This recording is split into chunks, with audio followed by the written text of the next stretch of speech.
예, 장관님.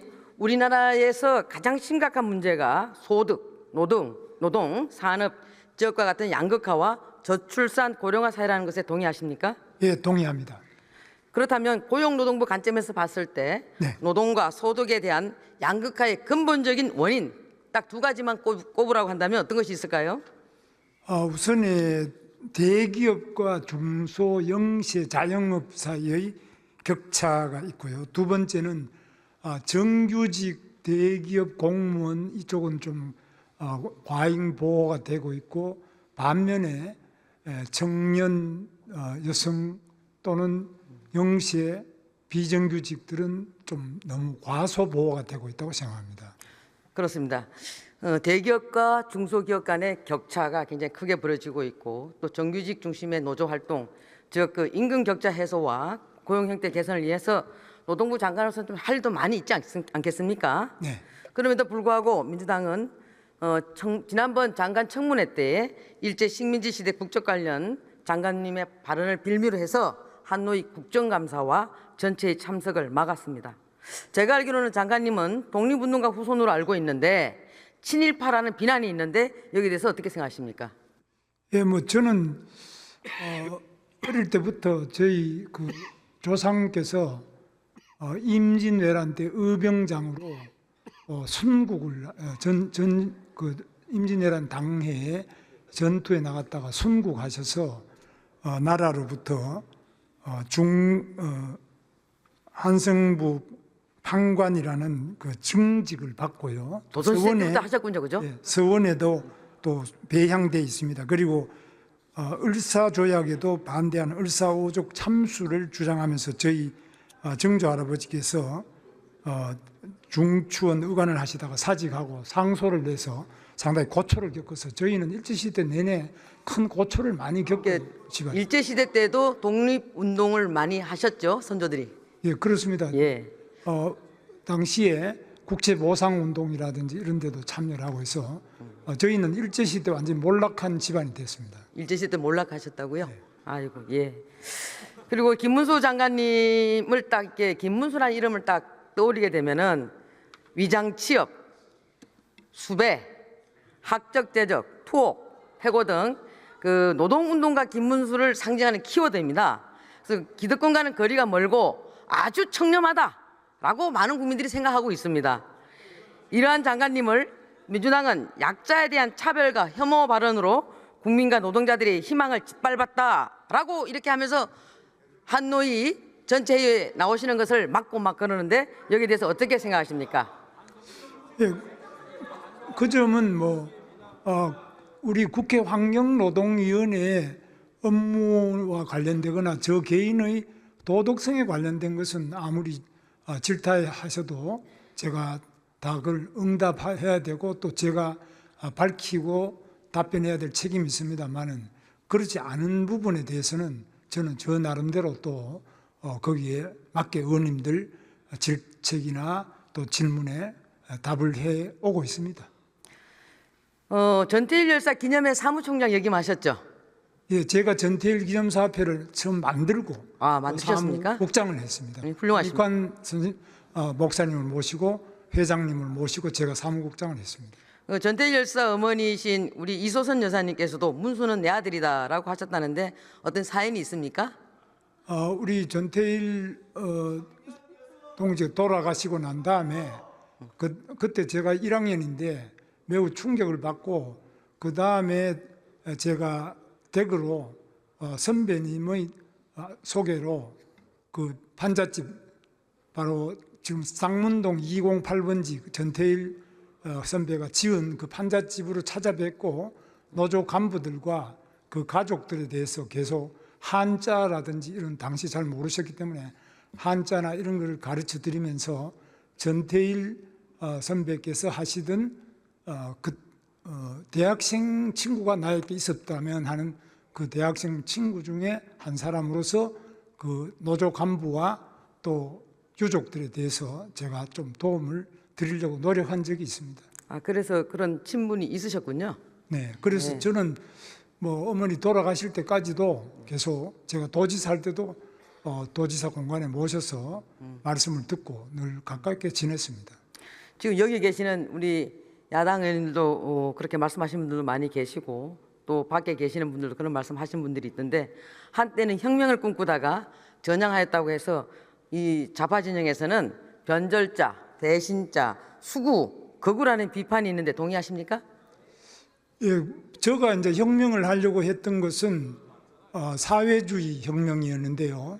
그 이유는 대학에 들어가서 마르크스 레닌주의 공부를 하면서 평등한 사회, 그리고 다른 어떤 외세의 지배를 받지 않는 사회, 그리고 또 미래가 다 이렇게 행복하고 잘 사는 유토피아를 꿈꿨습니다. 그렇습니까? 그 유토피아를 꿈꾼 것이 바로 소비에트나 중국 공산당이었는데 1990년대에 바로 소비에트가 무너지고 철의 장막이 거치면서 소비에트는 결코 유토피아도 아니고 정말 너무 제가 배우고 꿈꿨던 마르크스 레닌의 그 이론과 너무나 다르고 차별과 착취와 인권이 하나도 없는 억압된 사회라는 것을 알고 매우 고심하면서 이건 아니구나. 현실은 결코 유토피아가 한꺼번에 이루어질 수 없다. 그래서 차근차근하게 유토피아로 점진적으로 접근해야 된다. 이렇게 해서 자유민주주의 시장경제를 신봉하게 되었습니다. 잘 오셨습니다.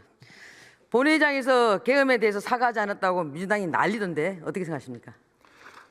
계엄에 대해서는 저는 찬성을 안 합니다.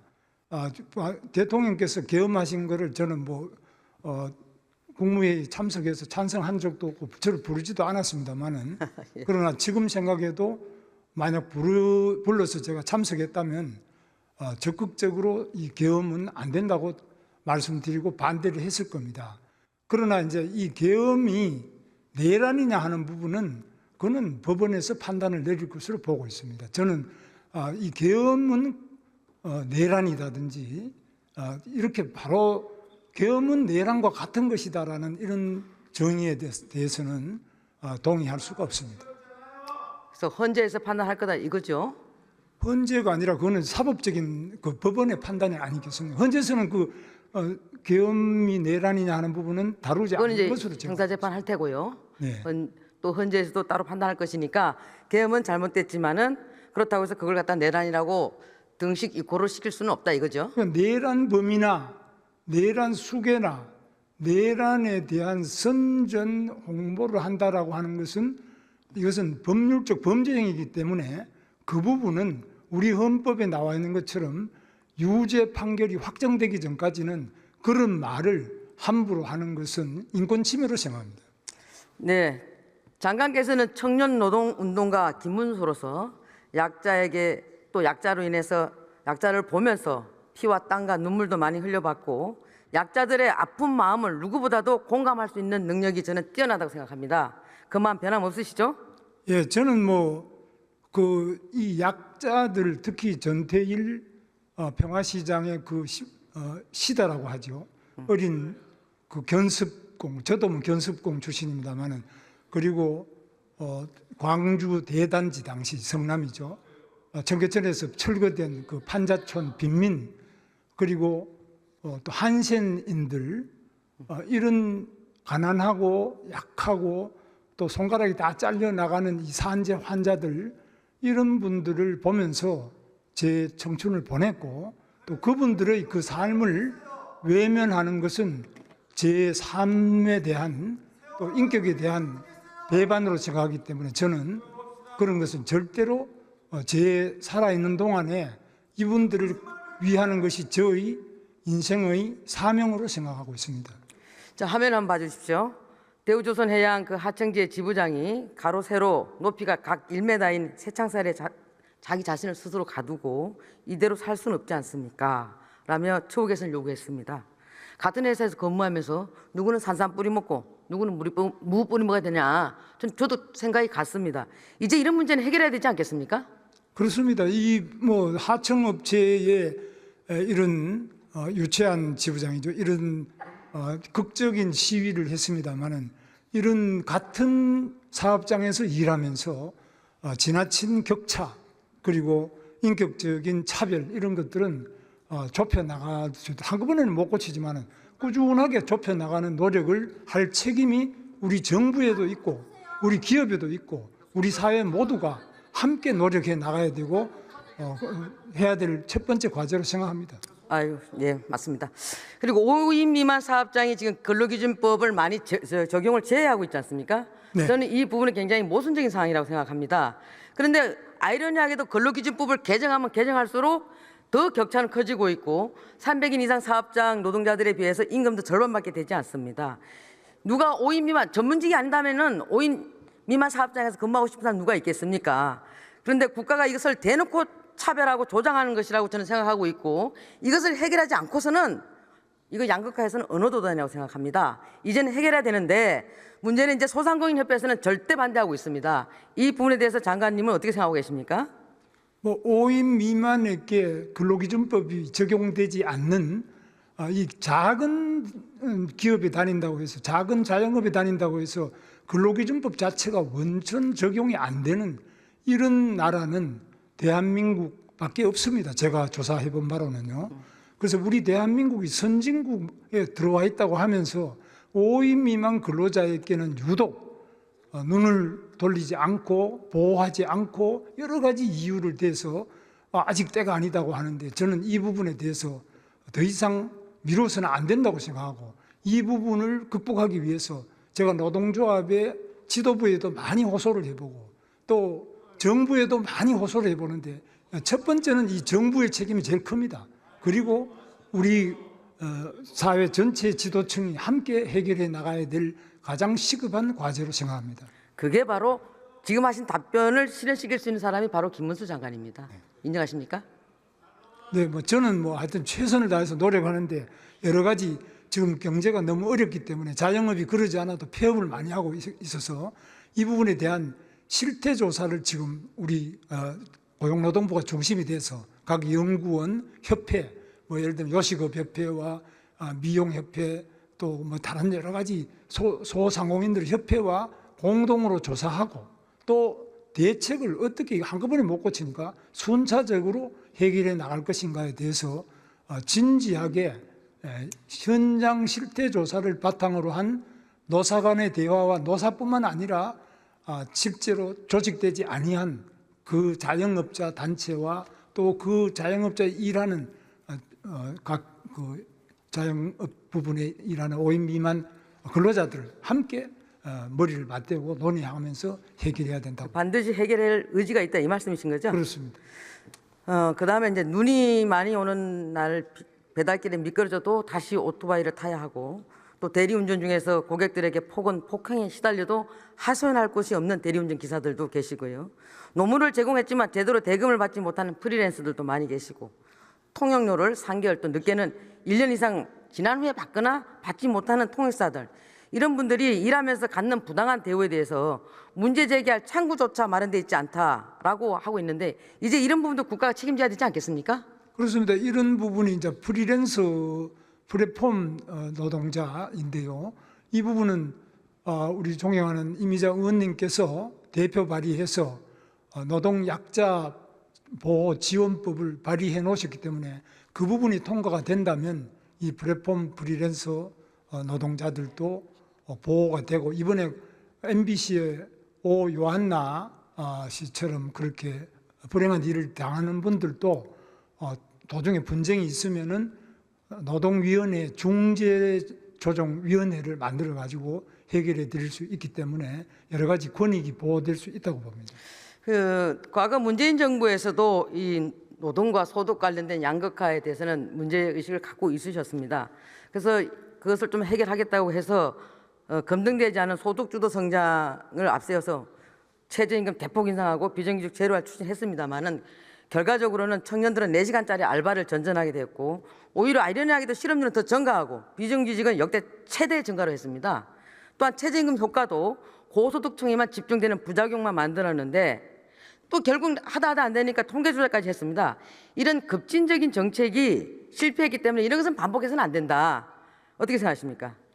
예, 뭐 문재인 대통령 때 한 여러 가지 노동 정책 중에 긍정적인 부분도 있습니다만은 뜻은 좋았는데 방금 의원님 말씀하신 것처럼 처음에 정책의 의도와는 다르게 결과적으로 더 어려운 사람들을 늘린다든지 더 어려운 처지로 빠뜨리는 그런 결과도 없지 않다고 생각합니다. 그런 부분을 찾아서 우리가 해결해 나가야 된다고 봅니다. 아무리 급해도 급진적인 정책은 오히려 더 역설적인 효과를 갖고 올 수도 있다라는 것이죠.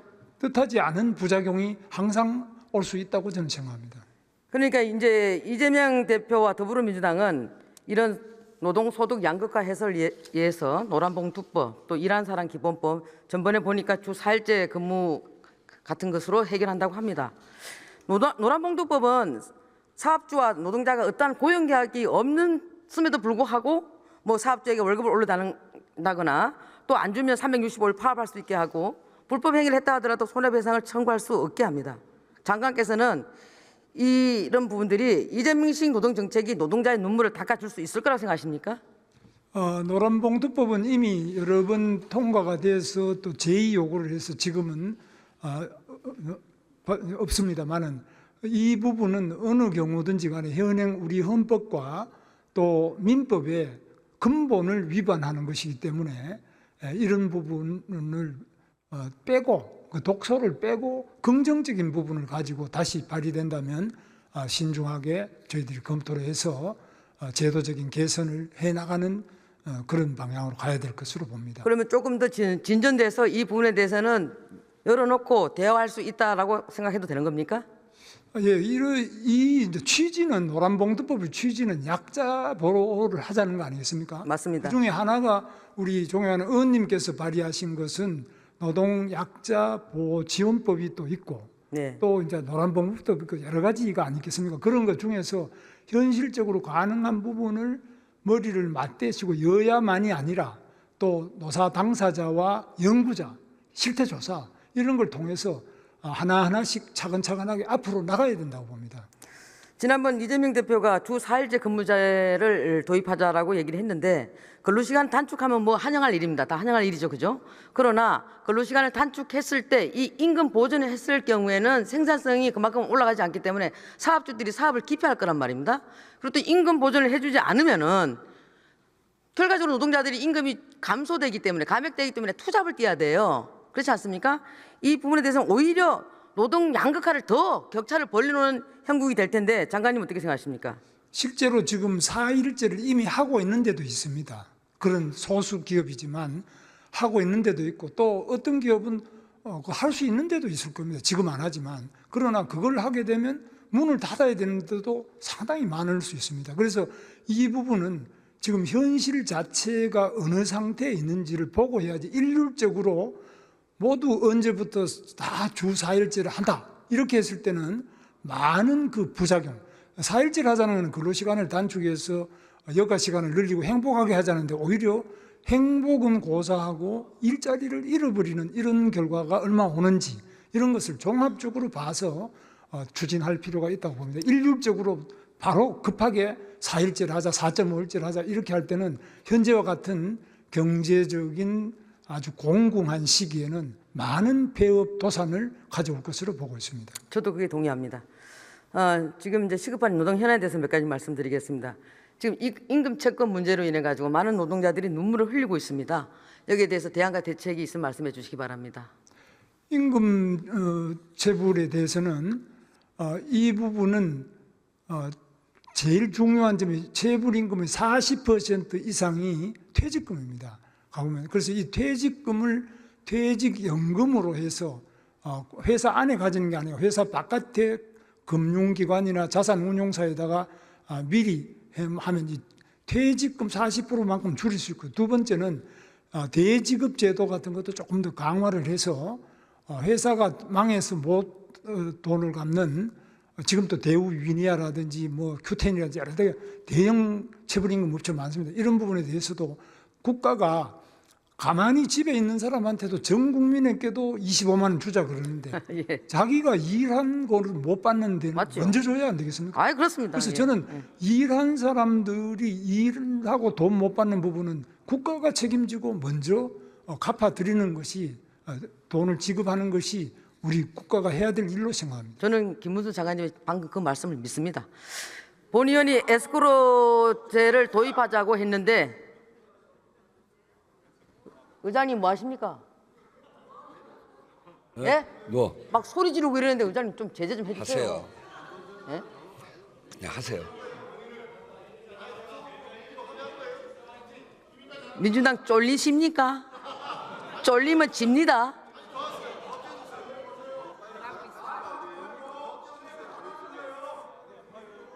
본 의원이 에스코르 제도 같은 것을 좀 도입하자라고 했는데 동의하시죠?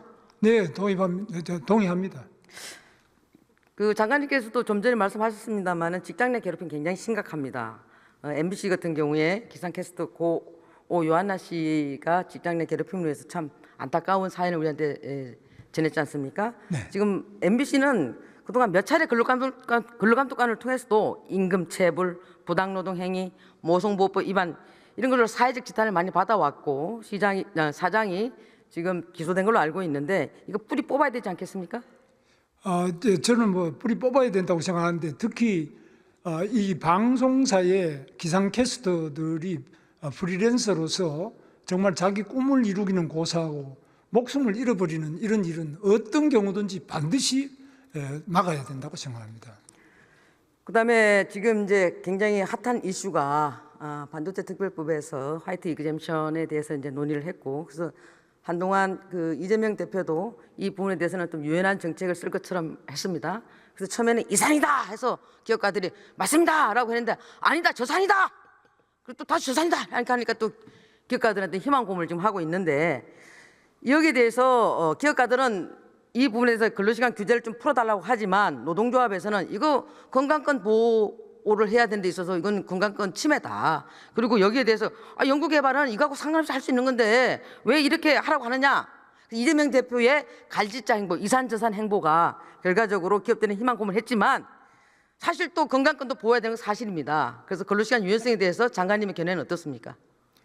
이 부분은 모든 업종에 하자는 게 아니라 반도체 부분에 대해서 그것도 연구개발직에 한해서 그것도 연봉이 1억이 넘는 부분에 한해서 그것도 건강권을 보호하는 범위 내에서 이 자율성을 좀 주자. 지금 무조건 주 50위가 되는데 한 주는 50위 안 해도 그 다음 주는 또 더 못하게 이렇게 주 무조건 단위로 끊는 것을 조금 유연하게 하자는 이야기인데 이런 부분에 대해서는 우리 반도체는 기본적으로 속도 전쟁입니다. 속도가 늦으면 쓸모가 없는 반도체가 되지 않습니까? 그래서 이 반도체 연구 개발 부분에 대하여 또 연봉이 억대가 넘는 연구자들 건강권을 보호하는 범위 내에 본인 동의 있는 범위 내에서 하자는 것에 대해서는 정말 좀 현실을 좀 직시하는 합의가 이루어질 수 있기를 기대합니다. 제조업이나 이런 데 절대 안 됩니다. 그건 다른 부분 확고하시죠? 넓히자는 건 아닙니다. 그렇죠? 예, 믿습니다. 지금 이제 정년 연장에 대해서 또 다시 민주당에서도 꺼내 들고 있고 우리 당도 거기에 대해서는 일부 동의하고 있습니다. 그러나 이제 청년들에게는 이게 꼭 반가운 얘기는 아니거든요. 네. 이와 관련돼서 정년 연장에 대해서 장관님의 생각은 어떻습니까? 정년 연장은 이제 연세가 좀 드신 정년에 근접한 분들에 대해서는 절박합니다. 그러나 예를 들면 젊은이들이 가고 싶어하는 공무원, 공기업, 대기업, 정규직 이 경우에는 정년을 연장하는 만큼 신규 채용을 적게 할 거 아닙니까? 그러면 결국 청년들이 상대적으로 좀 피해를 많이 보게 돼 있습니다. 그래서 저희는 한 사람의 청년과 한 사람의 정년에 임박한 사람을 놓고 볼 때는 청년들을 좀 우선적으로 보호해줘야 안 되느냐. 왜냐하면 청년은 노동조합도 없고 또 여러 가지 경제적으로 약자입니다. 그래서 청년들에게 우선권을 줘야 되지 않느냐. 청년을 희생으로 해서 정년을 일률적으로 연장하는 것은 문제가 있다 이런 취지지. 연세 드신 분들도 지금 열심히 뭐 쓰레기도 줍고 뭐 온갖 험한 일을 다 하면서 생계를 유지하기 위해서 애쓰시는데 이분들 도와드리도록 해야 되고 그거는 뭐 우리가 적극적으로 애를 쓰고 정년도 연장할 수 있는 부분은 또 중소기업 같은 데는 연장해도 청년들이 안 간다니까 문제가 없지 않습니까? 이런 걸 구분해야지.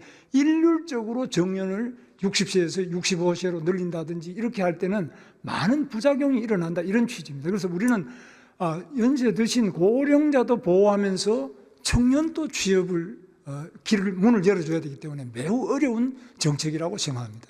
청년들에게 하고 싶은 말씀 있으면 해주시기 바랍니다.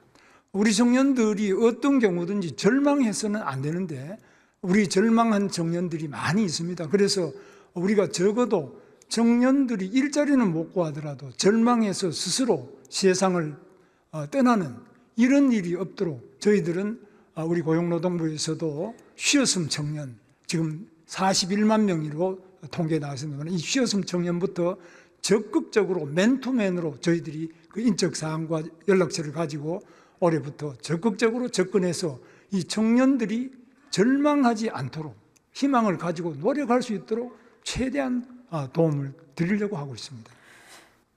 끝으로 그 장관께서는 지금 노동약자뿐만 아니고 노란봉투법 그리고 또 5인 미만 사업장에 대해서 결과적으로는 이분들이 또 사회적 약자 아니겠습니까? 산하청 노동자들도 마찬가지고 여기에 대해서는 장관께서는 지금 여러 가지 보관은 갖고 계시고 그분들 편에 서서 일하시겠다는 거죠? 그렇습니다. 네, 확고하시죠? 네 그렇습니다.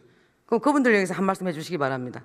그래서 우리 사회는 정말 열심히 일해서 한강의 기적을 이뤘습니다. 그 어떤 위대한 영웅에 의해서 이루어졌다고 이야기하지만 그러나 그 많은 국민들의 피와 땀과 눈물로 이루어졌습니다. 사실 저도 선거 처음 나왔을 때 악수를 해보면 다 손가락 없는 분이 그래 많아요. 일하다가 프레스에 손가락이 잘린 분이 그렇게 많았는데 요즘에는 악수해보면 손가락 잘린 분이 별로 없습니다. 그만큼 우리가 손가락을 바치고 온 생명을 바치고 산재해서 이런 목숨을 바쳐서 이룩한 이 대한민국인데 이런 부분에 대해서 우리가 늘 감사하게 생각하고 노동의 가치를 존중하고 그중에 이름 없이 일하고 있는 그 많은 분들에 대해서 기억하고 우대하고 존중하고 이분들을 배려하는 정책이 나와야만 우리 대한민국이 선진국으로 발돋움하고 행복한 대한민국이 될 수 있다고 저는 생각합니다. 그 마음 변치 마시기 바랍니다. 네. 들어가시기 바랍니다. 네.